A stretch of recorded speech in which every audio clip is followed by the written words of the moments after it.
রমজান মাসের শবে কদর রাত্রিটি কেন আল্লাহ পাক আমাদেরকে দিলেন?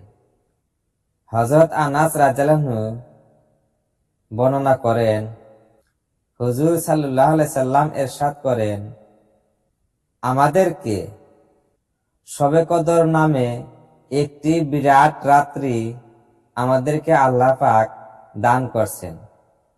ইহার কারণ পূর্ববর্তী নবীর উম্মতগণের দীর্ঘায়ু হওয়ার কারণে তাহারা অনেক বেশি বেশি ইবাদত করতে সক্ষম হতেন। আর আমাদের অর্থাৎ হুজুর সাল্লাল্লাহু আলাইহি সাল্লামের উম্মতের আয়ু স্বল্পায়ু হওয়ার দরুন সেই ইবাদত হতে বঞ্চিত হইতেন।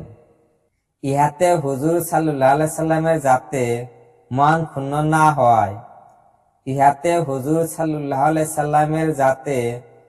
ক্ষুণ্ণ না হয়, কাজে আল্লাহ তাআলা দয়াপূর্বক এই রাত্রি দান করলেন।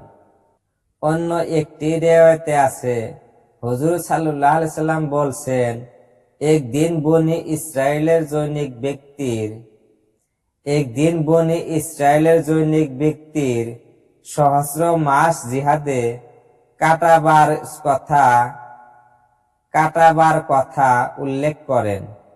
ইহাতে সাহাবাদের ইশরা হলো, আল্লাহ তাআলা তখন শবে কদর দান করে তাহাদেরকে সান্ত্বনা দিলেন।